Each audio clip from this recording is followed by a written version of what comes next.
Hello students, स्वागत है आप सभी का और एक सोल्यूशन वीडियो में। आज हम सॉल्व करने वाले हैं बिहार बोर्ड क्लास 10 जियोग्राफी का पहला चैप्टर। तो चलिए सॉल्व करते हैं। पहला प्रश्न है, कोयला किस प्रकार का संसाधन है? ऑप्शंस अनवीकरणीय, नवीकरणीय, जैव, अजैव। उत्तर होगा अनवीकरणीय। प्रश्न नंबर 2, सौर ऊर्जा निम्नलिखित में से कौन सा संसाधन है? ऑप्शंस मानव विकृत, पूर्ण पूर्ति योग्य, अजैव, अचक्रीय। उत्तर होगा पूर्ण पूर्ति योग्य। प्रश्न नंबर 3, तट रेखा से कितने किलोमीटर क्षेत्र सीमा अपवर्तक आर्थिक क्षेत्र कहलाते हैं? Options 100 nm, 200 nm, 150 nm, 250 nm। उत्तर होगा 200 nm। प्रश्न नंबर 4, डाकू की अर्थव्यवस्था का संबंध है? ऑप्शंस संसाधन संग्रहण से, संसाधन के विदोहन से, संसाधन के नीतियोजित दोहन से। इनमें से कोई नहीं। उत्तर होगा संसाधन के विदोहन से। प्रश्न नंबर 5, समुद्री क्षेत्र में राजनैतिक सीमा के कितने किलोमीटर तक राष्ट्रीय संपदा निहित है? Options 10.2 kilometre, 15.5 kilometre, 12.2 kilometre, 19.2 kilometre. उत्तर होगा 12.2 किलोमीटर। अब आते हैं लघु उत्तरीय प्रश्न पर, जिसका 1 नंबर प्रश्न है, संसाधन को परिभाषित कीजिए। उत्तर संसाधन वे सभी प्राकृतिक या मानव निर्मित वस्तुएं हैं जो मनुष्य के लिए उपयोगी है। इनमें भूमि, जल, वायु, खनिज, वनस्पति और जीव शामिल है। आधुनिक समय में ज्ञान, कौशल और सेवाओं को भी संसाधन माना जाता है। प्रसिद्ध भूगोलवेत्ता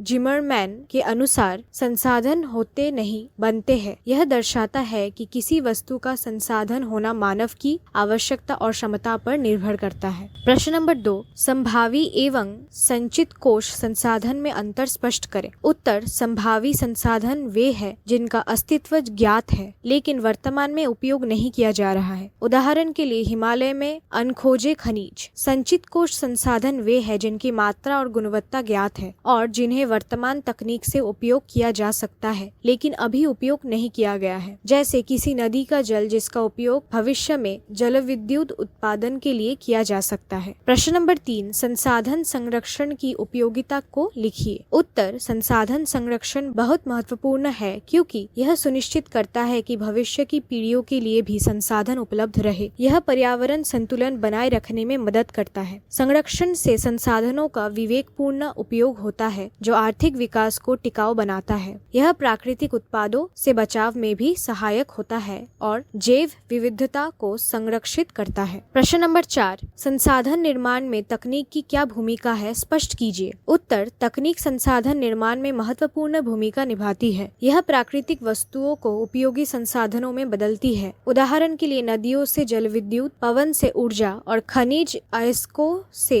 धातुएं प्राप्त करना। तकनीक संसाधनों की खोज, निष्कर्षण और उपयोग को संभव बनाती है। यह संसाधनों के कुशल उपयोग और नए संसाधनों के विकास में भी मदद करती है। अब आते हैं दीर्घ उत्तरीय प्रश्न पर, जिसका 1 नंबर प्रश्न है, संसाधन ने विकास में सतत विकास की अवधारणा की व्याख्या कीजिए। उत्तर सतत विकास की अवधारणा का अर्थ है संसाधनों का ऐसा उपयोग जो वर्तमान की जरूरतों को पूरा करे लेकिन भविष्य की पीढ़ियों की आवश्यकताओं को भी ध्यान में रखे। इसका मुख्य उद्देश्य है पर्यावरण संरक्षण के साथ साथ आर्थिक विकास को बनाए रखना। सतत विकास में संसाधनों का समान और न्यायसंगत वितरण महत्वपूर्ण है ताकि समाज में आर्थिक असमानता कम हो। यह अवधारणा प्राकृतिक संसाधनों के अंधाधुंध दोहन को रोकती है और पर्यावरणीय समस्याओं जैसे जलवायु परिवर्तन, प्रदूषण और जैव विविधता के नुकसान से निपटने में मदद करती है। सतत विकास के लिए नवीकरणीय ऊर्जा स्रोतों का उपयोग, कचरे का पूर्ण चक्रण